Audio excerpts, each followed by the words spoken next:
Allahu Akbar, Allahu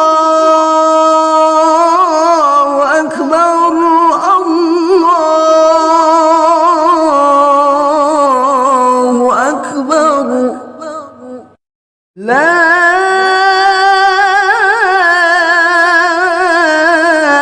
ilaha illallah, Allahu Akbar.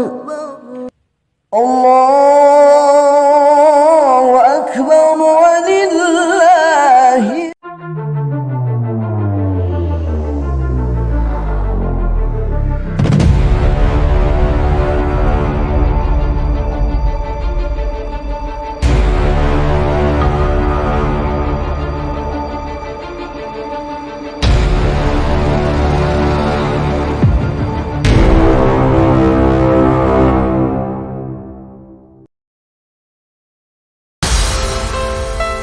Ternyata sholat JIS ramai gara-gara surat ancaman ke pegawai.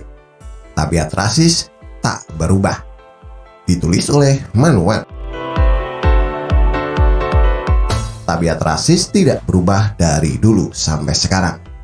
Dulu sebelum menjabat menjadi gubernur, dia menggunakan politik suku, agama, ras, dan antar golongan untuk menghancurkan karakter Ahok. Dia menggunakan FPI yang ada di bawah komando Rizik Syihab untuk membuat provokasi-provokasi di rumah-rumah ibadat. Provokasi tersebut disetujui oleh EF Saifullah Fatah.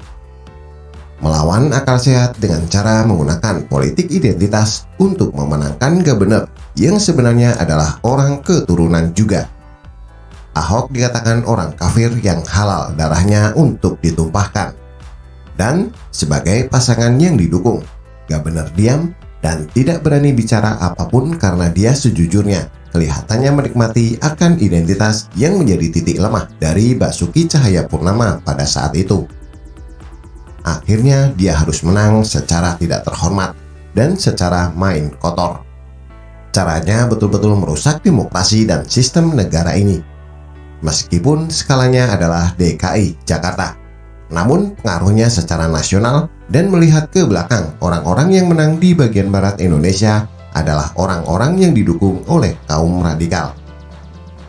Persatuan dan Kesatuan Negara Republik Indonesia diobrak-abrik oleh gubernur dan kaum pendukung fanatiknya. Selama negara ini masih pada orang-orang yang memimpin seperti gubernur dan kawan-kawan radikal, Indonesia tidak akan bisa maju dengan benar dan pesat. Apalagi kita melihat bahwa ada orang-orang DPR RI dan DPRD DKI Jakarta yang menunjukkan terang-terangan bahwa mereka mendukung gerakan anti Pancasila. Baru-baru ini kita sudah melewati bulan suci Ramadan dan menutup bulan suci ini ada sholat bersama. Jakarta International Stadium menjadi satu tempat yang digunakan oleh gubernur untuk melancarkan politik identitas juga. Dia berdalih mengatakan bahwa tidak ada surat wajib datang. Tapi dia ngomong ngelindur. Dia bilang sholat berjamaah itu dipusatkan di satu tempat saja, yaitu Stadium JIS. Biasanya dilakukan di kantor-kantor kelurahan dan tempat-tempat kerja mereka. Jadi dia anggap itu biasa. Mau ngeles kayak gimana pun juga. Akhirnya kita melihat bersama-sama bahwa ada surat edaran yang mewajibkan para aparatur sipil negara alias ASN maupun non-ASN yang dibayar oleh Pemda DKI harus datang ke Jakarta International Stadium. Surat itu menyebar viral dan membuktikan secara kuat bahwa politisasi dari agama masih terjadi dan itu adalah tabiat asli dari gubernur. Banyak orang-orang yang memposting di Instagram, khususnya para pendukung gubernur yang fanatik mengatakan bahwa itu adalah pendukung gubernur yang datang. Padahal sudah jelas sekali bahwa itu adalah turun dari isi oleh orang-orang yang terpaksa datang biar kalau difoto jadi terkesan ramai dan ada jutaan orang kayak yang dibacotkan Felix Xiao saat demo Ahok.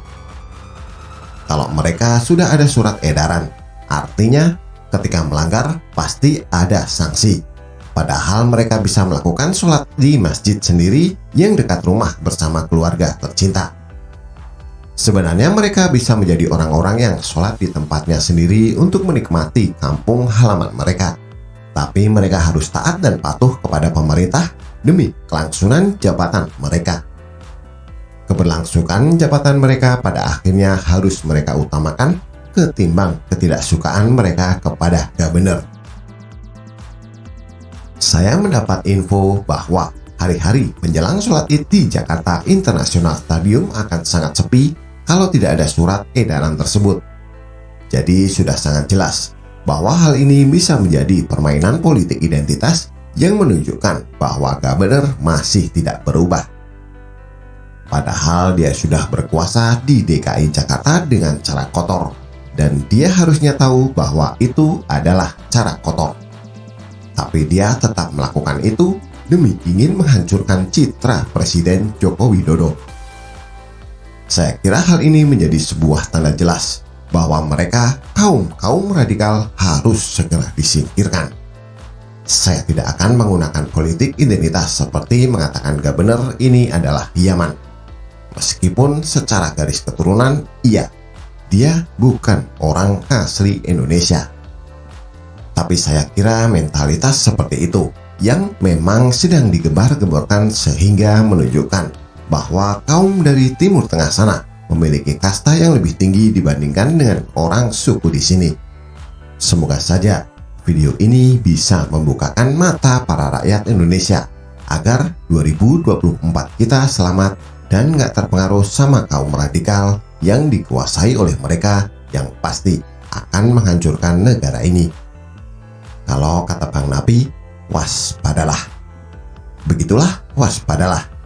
Bagaimana menurut Anda? Silahkan tulis komentar di bawah.